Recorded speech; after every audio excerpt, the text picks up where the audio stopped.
முதல்வர் விஜய் மற்றும் அவருடைய மனைவியான சங்கீதா விஜயோட விவாகரத்து அப்படிங்கிறது பிப்ரவரியிலேருந்தே போயிட்டுருக்கு. அது மட்டும் இல்லாமல் அதை தொடர்ந்து ஏப்ரல் அவங்களுக்கு ஒரு ஃபர்ஸ்ட் ஹியரிங் கொடுத்துருந்தாங்க. ஆனால் அந்த ஹியரிங்க்கு 2 சைட்லேருந்துமே அப்பியர் ஆகலை. அப்படிங்கிறதுனால ஜூனுக்கு அப்புறமேல அந்த ஹியரிங்கை தள்ளி வச்சிருக்கிறாங்க. அதை தொடர்ந்து அந்த வழக்கை விசாரிச்சுட்டு வந்த நீதிபதியும் இப்போ தற்சமயம் மாற்றிருக்கிறாங்க.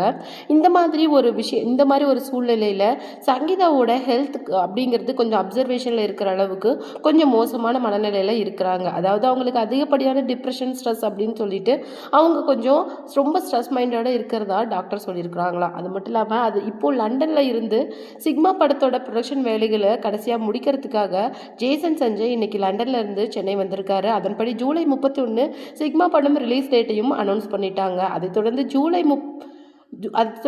ஜூன் 19ஆம் தேதி ஜனநாயகன் ரிலீஸ் ஆகும் அப்படிங்கிற மாதிரி சொல்லப்படுது.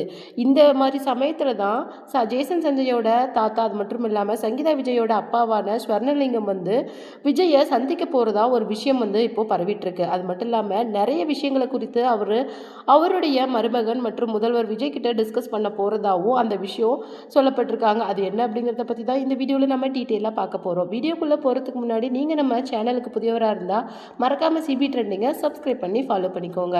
வாங்க வீடியோக்குள்ளே போகலாம்.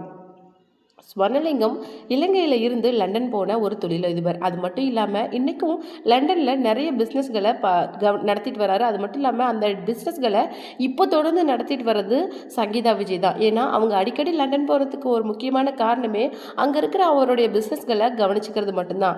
அது மட்டும் இல்லாமல் ஜேசன் சந்தியா இருக்கட்டும், இல்லை அவருடைய மகள் திவ்யாவாக இருக்கட்டும், 2 பேருமே அவங்களுடைய படிப்பையும் அங்கே தான் கண்டினியூ பண்ணிக்கிட்டு இருக்கிறாங்க.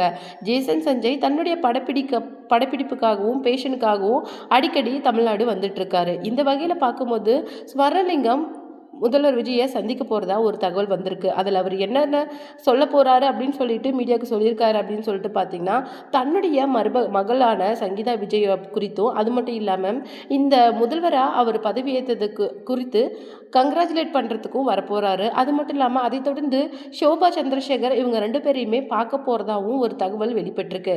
அது மட்டும் இல்லாமல் இப்போ ஜேசன் சஞ்சய் இப்போது தமிழ்நாடு வந்தாலும் அவர் நிலங்கரை வீடு இல்லை ஷோபா சந்திரசேகரோட வீடு அப்படின்னு சொல்லிட்டு யார் வீட்லையுமே தங்காமல் தனியாக தான் தங்கிட்டு வராரு. அந்த வகையில் இப்போது ஸ்வர்ணலிங்கம் இந்த பிரச்சனைகளுக்கெல்லாம் ஒரு தீர்வு காண போகிறாரு அப்படிங்கிற மாதிரி சொல்லப்படுது.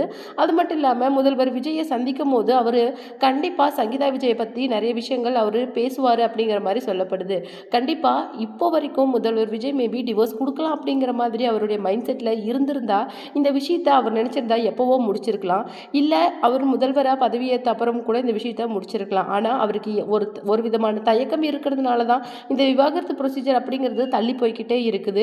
மேபி அவங்க 2 பேரும் ஒன்று சேர்றதுக்கு அதிகப்படியான வாய்ப்புகள் இருக்குது அப்படின்னும் இதை பற்றி சொல்லப்படுது. இதில் முக்கியமான விஷயம் என்ன அப்படின்னு சொல்லிட்டு பார்த்தீங்கன்னா, அந்த ஹியரிங்க்கு சங்கீதா விஜய் தரப்புலையும் அப்பியர் ஆகலை. ஸோ அதை தொடர்ந்து இந்த டிவோர்ஸை கொடுக்கறதுக்கு அவங்களுக்கும் அதிகபட்சம் விருப்பம் இல்லை அப்படிங்கிற மாதிரி தான் சொல்லப்படுது. ஒன்று ரெண்டு எக்ஸ்ட்ரீமில் ஒரு எக்ஸ்ட்ரீம் நடக்கிறதுக்கு கண்டிப்பான வாய்ப்பு இருக்குது. ஒரு பக்கம் செட்டில்மெண்ட் பேசி முடித்து அவங்க வாங்கிட்டு போகிறது, இன்னொரு பக்கம் டிவோர்ஸை ரத்து பண்ணிவிட்டு 2 பேரும் சேர்ந்து வாழ்கிறது. இந்த ரெண்டு எக்ஸ்ட்ரீமில் ஒன்று நடக்கிறதுக்கு அதிகப்படியான வாய்ப்பு இருக்குது அப்படிங்கிற மாதிரி சொல்லப்படுது. ஆனால் கண்டிப்பாக டிவோர்ஸ் ரொம்பவும் அப்படி அப்ரப்டாக நடக்காது அப்படிங்கிற மாதிரியும் சொல்லப்படுது.